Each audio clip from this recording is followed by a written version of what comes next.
Hello, welcome back. അപ്പം നമ്മൾ lenses എന്ന് പറഞ്ഞ ചാപ്റ്ററിൻ്റെ ഫോർത്ത് പോർഷനിലാണ് ഇപ്പോൾ ഉള്ളത്. കഴിഞ്ഞ ക്ലാസ്സിൽ നമ്മൾ പഠിച്ചത് മാഗ്നിഫിക്കേഷൻ, അതുപോലെ തന്നെ മാഗ്നിഫിക്കേഷൻ്റെ ഫോർമുല എന്താണെന്ന് പഠിച്ചു, ലെൻസ് ഫോർമുല എല്ലാം പഠിച്ചല്ലേ. അപ്പോൾ ഈ ക്ലാസ്സിൽ നമ്മൾ പവർ എന്താണെന്നാണ് പഠിക്കാൻ പോകുന്നത്. തുടക്കുമ്പോൾ പവർ എന്ന് പറഞ്ഞാൽ എന്താണ്? പവർ എന്ന് പറയുന്നത് ഒരു ലെൻസിനെ ലൈറ്റിനെ കൺവേർജ് ചെയ്യാനും ഡൈവേർജ് ചെയ്യാനും ആയിട്ടുള്ള അതിൻ്റെ എബിലിറ്റീനെയാണ് നമ്മൾ പവർ എന്ന് പറയുന്നത്. നമുക്കിപ്പോഴൊരു അതിനൊരു പ്രോപ്പർ ഡെഫിനിഷനും ഉണ്ടാവും, അതുപോലെ തന്നെ അതിൻ്റെ ഒരു ക്വാണ്ടിറ്റേറ്റീവ് ആയിട്ടുള്ള ഫോർമുലയും ഉണ്ടാവും. എന്നാൽ അതിനെ മെഷർ ചെയ്യാനുള്ള ഫോർമുല, ഇത് രണ്ടും നമ്മൾ അറിഞ്ഞിരിക്കണം. അതിന് എന്താണ് പവർ എന്ന് പറയുന്നത് എന്ന് അറിഞ്ഞിരിക്കണം, അതിൻ്റെ ഫോർമുലയും അറിഞ്ഞിരിക്കണം. ഓക്കെ, അപ്പോൾ പവർ ഓഫ് എ ലെൻസ് എന്ന് പറയുന്നത് എന്താണ്? അതിൽ പതിക്കുന്ന ലൈറ്റിനെ കൺവേർജ് ചെയ്യാനോ ഡൈവേർജ് ചെയ്യാനോ ഉള്ള അതിൻ്റെ എബിലിറ്റീനെയാണ് നമ്മൾ എന്തെന്ന് പറയുന്നത്? പവർ എന്ന് പറയുന്നത്. ഇനിയാണ് അതിൻ്റെ മാത്തമാറ്റിക്കൽ ഫോർമുല വരുന്നത്. പവർ എന്ന് പറഞ്ഞാൽ എന്താണ്? It is A reciprocal of focal length. Focal ലെങ്തിന്റെ റെസിപ്രോക്കലിനെയാണ് നമ്മൾ എന്ത് പറയുന്നത്? പവർ എന്ന് പറയുന്നത്. ലോവർ ദ ഫോക്കൽ ലെങ്ത്, അതൊരു ഇൻവേഴ്സ് റിലേഷൻഷിപ്പിലാണ് അല്ലേ. എന്ന് വെച്ച് കഴിഞ്ഞാൽ ഒരാൾ കൂടുമ്പോൾ അടുത്ത ആൾ കുറയും അല്ലേ. അപ്പൊ ഫോക്കൽ ലെങ്ത് കുറയുകയാണെങ്കിൽ എന്ത് സംഭവിക്കും? ലെൻസിന്റെ പവർ എന്ന് പറയുന്നത് ഭയങ്കര കൂടുതലായിരിക്കും. ഇനി അതിന്റെ SI യൂണിറ്റ് എന്താണ്? SI യൂണിറ്റിന്റെ പവറിന്റെ SI യൂണിറ്റ് എന്ന് പറയുന്നത് ഡയോപ്റ്റർ ആണ്. നമ്മൾ അതിനെ ക്യാപിറ്റൽ D എന്ന് പറഞ്ഞ ലെറ്റർ യൂസ് ചെയ്തിട്ട് റെപ്രസെന്റ് ചെയ്യും. അപ്പൊ പവർ ഇസ് ഈക്വൽ ടു എന്താണ്? P is equal to 1/f എന്നുള്ളതാണ് ഇക്വേഷൻ എന്ന് പറയുന്നത്. ക്ലിയർ അല്ലേ? ഇനി അടുത്തത് കോമ്പൗണ്ട് മൈക്രോസ്കോപ്പ്. കോമ്പൗണ്ട് മൈക്രോസ്കോപ്പ് എന്ന് പറഞ്ഞാൽ എന്താണ്? നമ്മൾ കുഞ്ഞതായിട്ടുള്ള സൂക്ഷ്മമായിട്ടുള്ള സംഭവങ്ങളെ മാഗ്നിഫൈ ചെയ്ത് വലുതാക്കി കാണാൻ വേണ്ടിയിട്ട് ഉപയോഗിക്കുന്നതാണ് കോമ്പൗണ്ട് മൈക്രോസ്കോപ്പ് എന്ന് പറയുന്നത്. ഈ കോമ്പൗണ്ട് മൈക്രോസ്കോപ്പിൽ രണ്ട് ലെൻസുകളുണ്ട്. ഒബ്ജക്റ്റീവ് ലെൻസും ഉണ്ട്, ഐ പീസും ഉണ്ട്. ഒബ്ജക്റ്റീവ് ലെൻസ് എന്ന് പറയുന്നത് എന്താണ്? ഈ ഒബ്ജക്റ്റീവ് ലെൻസിനെ നമ്മൾ ഒബ്ജക്റ്റിനോട് ക്ലോസർ ആയിട്ട് വെക്കുന്നതാണ്. അതുകൊണ്ടാണ് അതിനെ ഒബ്ജക്റ്റീവ് ലെൻസ് എന്ന് പറയുന്നത്. So an objective is a lens placed close to the object to be observe. നമുക്ക് ഒബ്സർവ് ചെയ്യേണ്ടതായിട്ടുള്ള ഒബ്ജക്റ്റിന്റെ അടുത്ത് ക്ലോസർ ആയിട്ട് വെച്ചിട്ടുള്ള ലെൻസിനെയാണ് നമ്മൾ ഒബ്ജക്റ്റീവ് എന്ന് പറയുന്നത്. അപ്പൊ ഐ പീസ് എന്തായിരിക്കും? നാച്ചുറലി ഐ പീസ് എന്ന് പറയുന്നത് എന്തായിരിക്കും? നമ്മളുടെ കണ്ണിനോട് ക്ലോസർ ആയിട്ടിരിക്കുന്ന ലെൻസ്.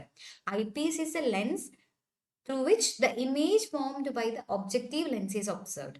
ഇനി ഒബ്ജക്റ്റീവ് ലെൻസ് ഫോം ചെയ്തിട്ടുള്ള ഇമേജിനെ നമ്മൾ ഒബ്സർവ് ചെയ്യുന്ന ലെൻസാണ് ഐ പീസ് എന്ന് പറയുന്നത്. എന്ന് വെച്ചാൽ നമ്മൾ കണ്ണ് വെച്ചിട്ട് ആ ഒബ്ജക്റ്റീവിലൂടെ ഫോം ചെയ്തിട്ടുള്ള ഇമേജിനെ നമ്മൾ കണ്ണിലൂടെ ത്രൂ കാണുന്നത് ഈ ഐ പീസ് എന്ന് പറയുന്ന ലെൻസിലൂടെയാണ്. Okay, the focal length of the I piece is greater than that of the objective. അത് ഇമ്പോർട്ടൻ്റ് ആണ്. ഐ പീസിന്റെ ഫോക്കൽ ലെങ്ത് ആയിരിക്കും ഒബ്ജക്റ്റീവിനേക്കാളും കൂടുതൽ എന്ന് പറയുന്നത്.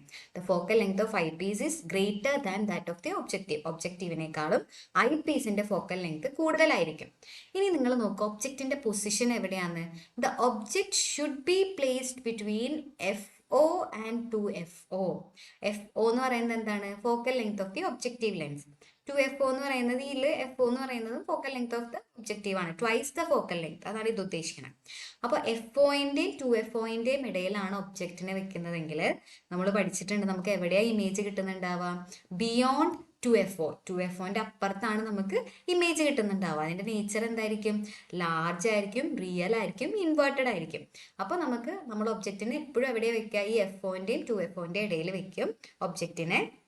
ഏത് ലെൻസിന്റെ? ഒബ്ജക്റ്റീവ് എന്ന് പറഞ്ഞ ലെൻസിന്റെ FOന്റെയും 2FOന്റെയും ഇടയിൽ നമ്മൾ ആരെ വെക്കും? ഒബ്ജക്റ്റിനെ വെക്കും. അപ്പൊ നമുക്ക് ഇമേജ് കിട്ടുന്നത് ബിയോണ്ട് 2FO ആയിരിക്കും. ബിയോണ്ട് 2FO ആണ് നമുക്ക് ഇമേജ് കിട്ടുക. ഇതെന്തായിട്ട് ആക്ട് ചെയ്യുന്നത്? This act as the object for the I Ps. ഇനി ഐ പീസ് എന്ന് പറഞ്ഞൊരു ലെൻസ് ഉണ്ട്, നമ്മൾ നോക്കുന്ന ലെൻസ് അല്ലേ. ആ ലെൻസിന്റെ ഒബ്ജക്റ്റ് ആയിട്ട് ആര് ആക്ട് ചെയ്യും? ഇപ്പൊ ഫോം ചെയ്തിട്ടുള്ള ഇമേജ്. കൺഫ്യൂഷൻ ആവണ്ട. ആദ്യം നമ്മൾ ഒബ്ജക്റ്റീവിന്റെ അടുത്താണ് ഒബ്ജക്റ്റിനെ വെക്കുന്നത്. അത് എവിടെയാ വെക്കുന്നത്? FOന്റെയും അതുപോലെ തന്നെ 2FOന്റെയും ഇടയിലാണ് നമ്മൾ ആരെ വെക്കുന്നത്? ഒബ്ജക്റ്റിനെ വെക്കുന്നത്. അപ്പൊ നമുക്കറിയാം ആ ഒബ്ജക്റ്റീവ് ലെൻസിന്റെ ഇമേജ് എവിടെയായിരിക്കും ഫോം ചെയ്യുന്നുണ്ടാവുക? ബിയോണ്ട് 2FOയിൽ നമുക്ക് എന്ത് കിട്ടും? ഇമേജ് കിട്ടും അല്ലേ. അവിടെ നമുക്ക് ഇമേജ് കിട്ടി. ഈ ഇമേജ് എന്ന് പറയുന്നതായിരിക്കും ആരുടെ ഒബ്ജക്റ്റ്? നമ്മളുടെ ഐ പീസ് എന്ന് പറഞ്ഞാൽ അടുത്ത ലെൻസ് ഇരിക്കുന്നില്ലേ, ആ ലെൻസിന്റെ ഒബ്ജക്റ്റ് എന്ന് പറയുന്നത് ഈ ഇമേജ് ആയിരിക്കും. Okay, it's position is between the optic centre and FE of the I Ps. അപ്പോൾ ഈ ഇമേജ് എവിടെയാ ഇരിക്കുന്നത്? ഈ ഐ പീസ് എന്ന് പറഞ്ഞ ലെൻസിന്റെ ഒപ്റ്റിക് സെന്ററിന്റെയും അതുപോലെ തന്നെ FE അതിന്റെ ഫോക്കൽ ലെങ്തിന്റെയും ഇടയിലാണ് ഈ ഒബ്ജക്റ്റീവ് എന്ന് പറഞ്ഞ ലെൻസിന്റെ എന്ത് ഫോം ചെയ്തിട്ടുള്ളത്? ഇമേജ് ഫോം ചെയ്തിട്ടുള്ളത്. ഓക്കെ, അത് ഇൻവേർട്ടഡ് ആയിട്ടുള്ള ഇമേജ് ആണ് അല്ലേ, റിയൽ ആൻഡ് ഇൻവേർട്ടഡ് ആയിട്ടുള്ള ഇമേജ് ആണ്. അപ്പൊ ഇനി ഇതിന്റെ പൊസിഷൻ എവിടെ ഇരിക്കുന്ന, ഐ പീസിന്റെ ഫോക്കൽ ലെങ്തിന്റെയും ഒപ്റ്റിക് സെന്ററിന്റെയും ഇടയിലാണ് അതിന്റെ പൊസിഷൻ. അപ്പൊ നമുക്കറിയാം ഇവരുടെ ഇടയിലാണ് അതിന്റെ പൊസിഷൻ എങ്കിൽ എവിടെയായിരിക്കും ഇമേജ് ഫോം ചെയ്യുന്നുണ്ടാവുക, ഇമേജ് വിൽ ബി ഫോംഡ് എവിടെയായിരിക്കും, സെയിം സൈഡിൽ തന്നെയായിരിക്കും ഇമേജ് കാണുന്നുണ്ടാവുക അല്ലെ. നമ്മൾ പറഞ്ഞ ഒപ്റ്റിക് സെന്ററിന്റെയും ഐ പീസിന്റെയും ഇടയിൽ, മീൻസ് ഒപ്റ്റിക് സെന്ററിന്റെയും ഫോക്കൽ ലെങ്തിന്റെയും ഇടയിലാണെങ്കിൽ സെയിം സൈഡിൽ തന്നെ ലാർജ് ആൻഡ് വെർച്വൽ ആയിട്ടുള്ള ഇമേജ് ആയിരിക്കും നമുക്ക് കിട്ടുന്നുണ്ടാവുക.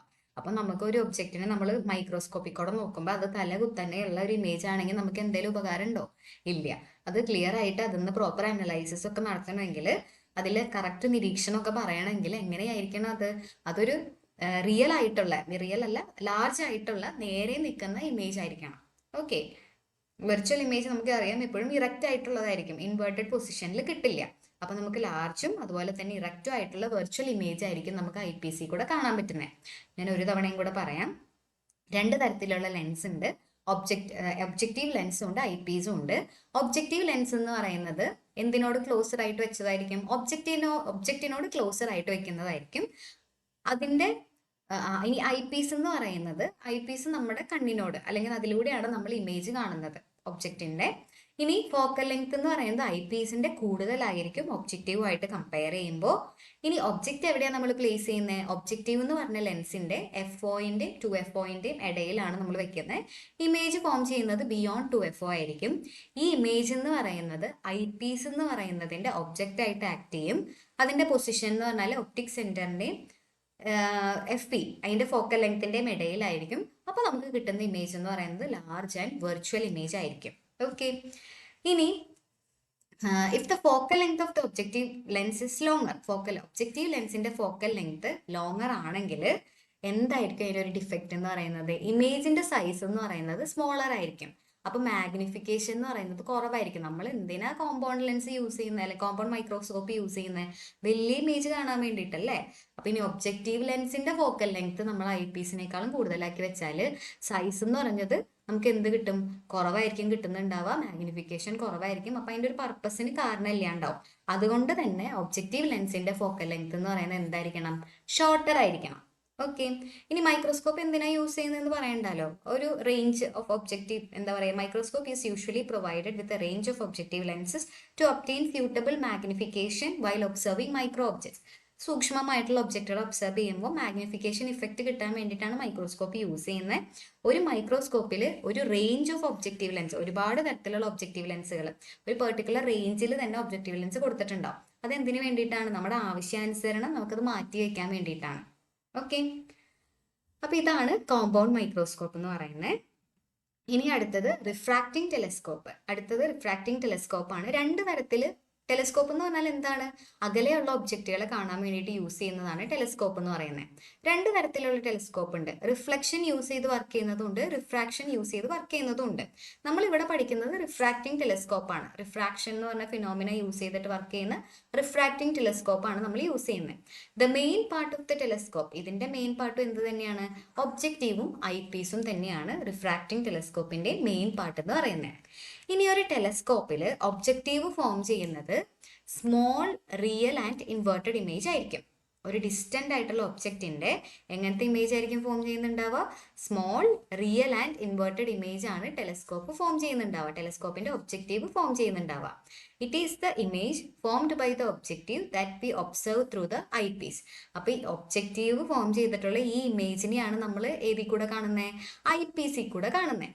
Since the position of this image is between focus of the I Ps and optic centre, നേരത്തെ പറഞ്ഞ പോലെ തന്നെ ഫോക്കസ്, ഐ പീസിന്റെ ഫോക്കസിന്റെയും ഒപ്റ്റിക് സെന്ററിന്റെയും ഇടയിലാണ് ഇപ്പൊ പറഞ്ഞ ഈ ഇമേജ് ഫോം ചെയ്തിട്ടുള്ളത്.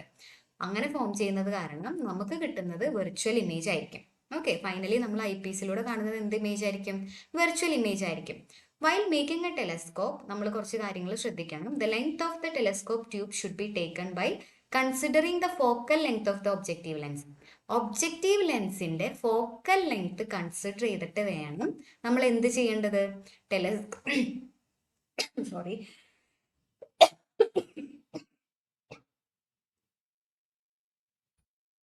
ടെലസ്കോപ്പിന്റെ ലെങ്ത് നമ്മൾ കൺസിഡർ ചെയ്യേണ്ടത്.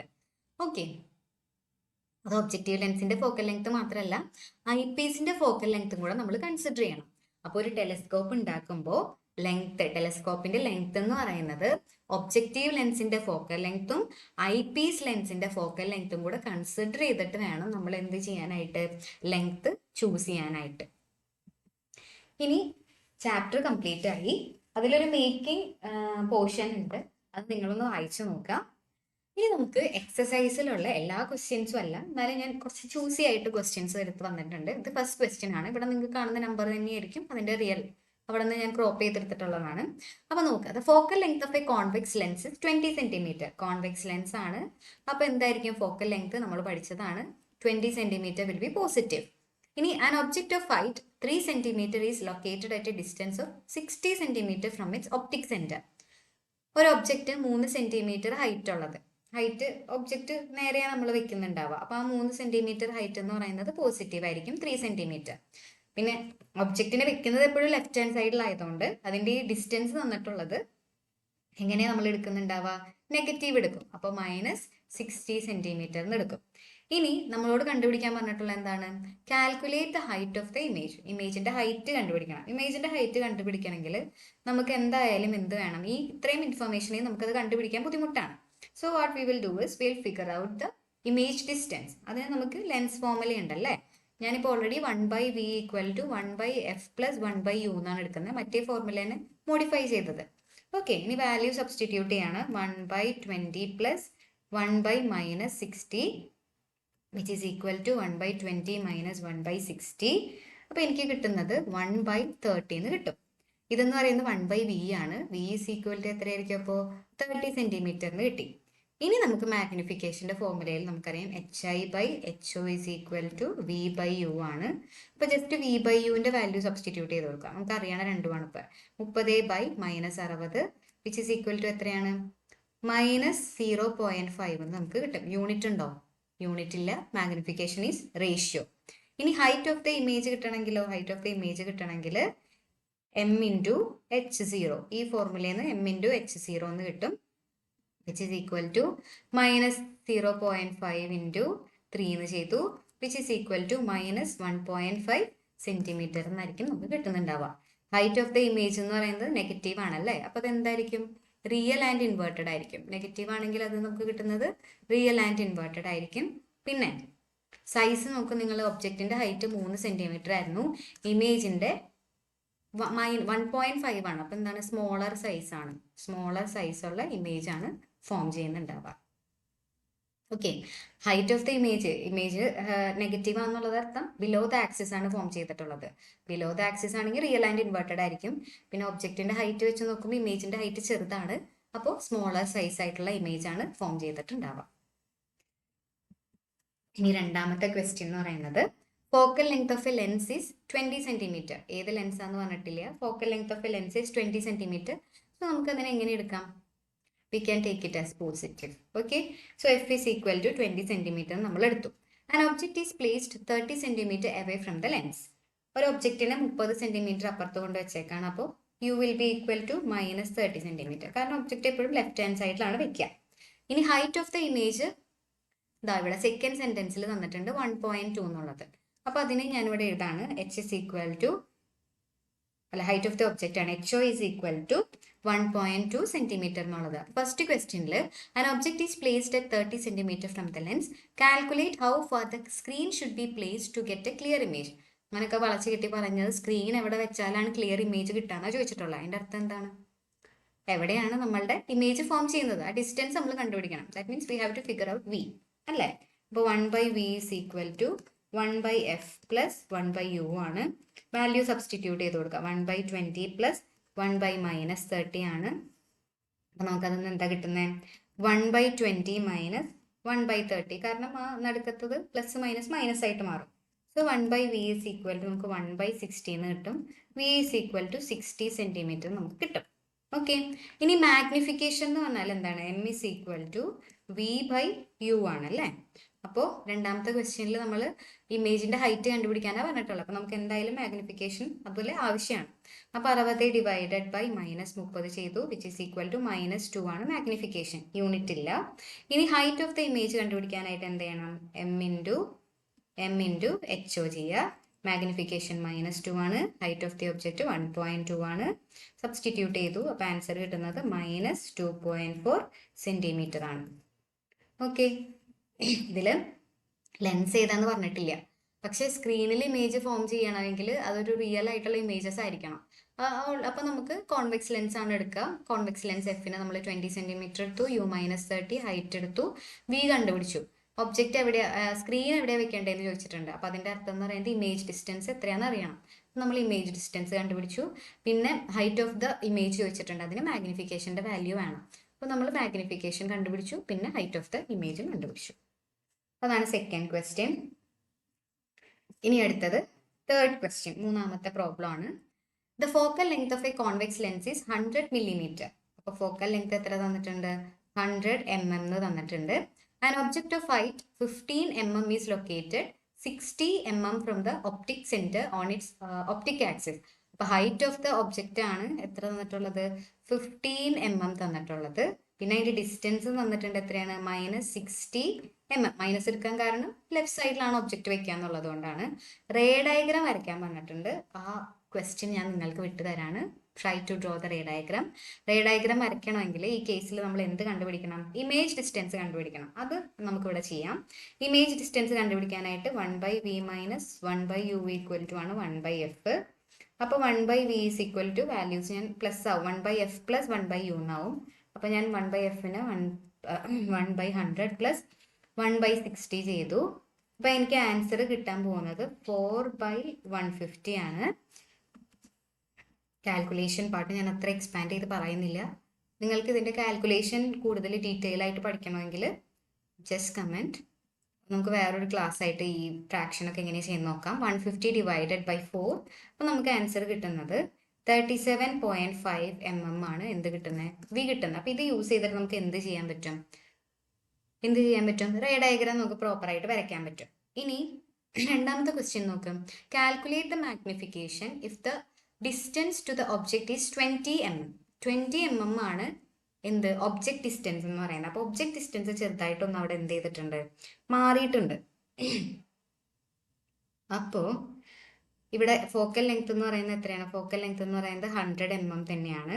പക്ഷെ ഒബ്ജക്റ്റ് ഡിസ്റ്റൻസ് എത്രയായിട്ടുണ്ട്? -20 mm ആയിട്ടുണ്ട്. അപ്പോൾ m = v/u ആണ്, വിച്ച് ഈസ് ഈക്വൽ ടു എത്രയാണ് വരിക? Which is equal to -25 divided by -20. അപ്പോൾ നമുക്ക് മാഗ്നിഫിക്കേഷൻ, ഓക്കെ, ഇവിടെ ഞാൻ വിയുടെ വാല്യൂ കണ്ടുപിടിക്കുന്നത് എഴുതിയില്ല. 1/f = 1/v - 1/u ആണ്. സ്ഥലപരിമിതി ഉണ്ട്. അപ്പോൾ ഞാൻ ജസ്റ്റ് 1/v സബ്സ്റ്റിറ്റ്യൂട്ട് ചെയ്യുക. 1/100 + 1/-20 വിച്ച് ഈസ് ഈക്വൽ ടു -4/100 എന്ന് വരും. ഇത് 1/v ആണ്. v = -100/4 ആണ്, വിച്ച് ഈസ് ഈക്വൽ ടു എത്ര വരിക? -25 എന്നാണ് വരിക.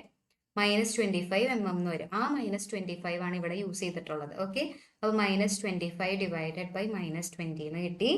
അതിൻ്റെ ആൻസർ എത്രയാണ് വരുന്നത്? അതിൻ്റെ ആൻസർ 1.25 എന്ന് വരും. കാരണം നെഗറ്റീവ് ക്യാൻസൽ ആയി പോയി. അപ്പോൾ answer will be anyhow positive. അപ്പോൾ 1.25 എന്നുള്ളതായിരിക്കും നമുക്കിവിടെ മാഗ്നിഫിക്കേഷൻ കിട്ടുന്നുണ്ടാവാം. ഓക്കെ, ഇനി ഈ കേസിൽ മാഗ്നിഫിക്കേഷൻ നമുക്ക് കണ്ടുപിടിക്കാം.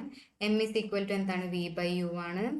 വിയും യുവും കിട്ടിയിട്ടുണ്ട്. 37.5 divided by -60 which is equal to -0.625 ആണ് മാഗ്നിഫിക്കേഷൻ വരിക. ഇനി അതിൽ ഹൈറ്റ് ഓഫ് ദ ഇമേജ് കണ്ടുപിടിക്കണമെങ്കിൽ height of the image is equal to m × h0 ആണ്. m × h0 ആണ്. അപ്പോൾ നമ്മൾ അതിൽ വാല്യൂ സബ്സ്റ്റിറ്റ്യൂട്ട് ചെയ്താൽ -0.625 × 15 എന്ന് വരും, വിച്ച് ഈസ് ഈക്വൽ ടു -9.375 ആണ്. ഓക്കെ, അപ്പോൾ ഫസ്റ്റ് പാർട്ടിൽ റേ ഡയഗ്രാം കൂടെ വരയ്ക്കണം. അതിന് വേണ്ടിയിട്ട് v കണ്ടുപിടിക്കണം. അതുപോലെ തന്നെ ഹൈറ്റ് ഓഫ് ദ ഇമേജ് ഇവിടെ കണ്ടുപിടിച്ചിട്ടുണ്ട്. അത് സബ്സ്റ്റിറ്റ്യൂട്ട് ചെയ്ത് കൊടുക്കാം. രണ്ടാമത്തെ കേസിൽ ഡിസ്റ്റൻസ് മാറിയിട്ടുണ്ട്, അപ്പോൾ നമ്മൾ മാഗ്നിഫിക്കേഷൻ കണ്ടുപിടിക്കാം. അതാണ് ഫോക്കൽ ലെങ്തും ഒബ്ജക്ട് ഡിസ്റ്റൻസും ഉണ്ട്, ഇമേജ് ഡിസ്റ്റൻസ് കണ്ടുപിടിക്കുക, സബ്സ്റ്റിറ്റ്യൂട്ട് ചെയ്ത് കൊടുക്കുക. അതാണ് രണ്ടാമത്തത്. ഇനി ലാസ്റ്റ് ക്വസ്റ്റ്യൻ ആണ്. ഇതിൽ A concave lens as A focal length 50 centimetre. Concave ലെൻസിന്റെ ഫോക്കൽ ലെങ്ത് തന്നിട്ടുണ്ട് 50 സെന്റിമീറ്റർ എന്നാണ് തന്നിട്ടുള്ളത്. പവർ കണ്ടുപിടിക്കാൻ പറഞ്ഞിട്ടുണ്ട്. നമുക്കറിയാം power is equal to 1/f ആണ്. ഓക്കെ, 1/f ആണ്. ഇവിടെ എഫ് സെന്റിമീറ്ററിലാണ് തന്നിട്ടുള്ളത്. അതിന് നമ്മൾ എന്ത് ചെയ്യണം? എഫിനെ നമ്മൾ എപ്പോഴും മീറ്ററിൽ വേണം കൺസിഡർ ചെയ്യാനായിട്ട്, എന്ത് ചെയ്യുമ്പോൾ? പവർ കണ്ടുപിടിക്കുമ്പോൾ. അപ്പൊ ഇതിനെ മീറ്ററിലേക്ക് കൺവേർട്ട് ചെയ്യാം. മീറ്ററിലേക്ക് കൺവേർട്ട് ചെയ്യുമ്പോൾ 0.5 മീറ്ററിന് കിട്ടും. ഇനി നമ്മൾ എന്ത് ചെയ്യാം? ഇതിന് നമ്മൾ ഇക്വേഷനിൽ സബ്സ്റ്റിറ്റ്യൂട്ട് ചെയ്ത് കൊടുക്കാം. കോൺകേവ് ലെൻസ് എന്ന് പറഞ്ഞിട്ടുണ്ട്. കോൺകേവ് ലെൻസ് ആയതുകൊണ്ട് തന്നെ ഫോക്കൽ ലെങ്ത് നെഗറ്റീവ് ആയിരിക്കും. -0.5 മീറ്ററിന് എടുത്തു. Power is equal to 1/-0.5 which is equal to -2 dioptre. So option ഏതായിരിക്കും? ഓപ്ഷൻ സി ആയിരിക്കും കറക്റ്റ് എന്ന് പറയുന്നത്.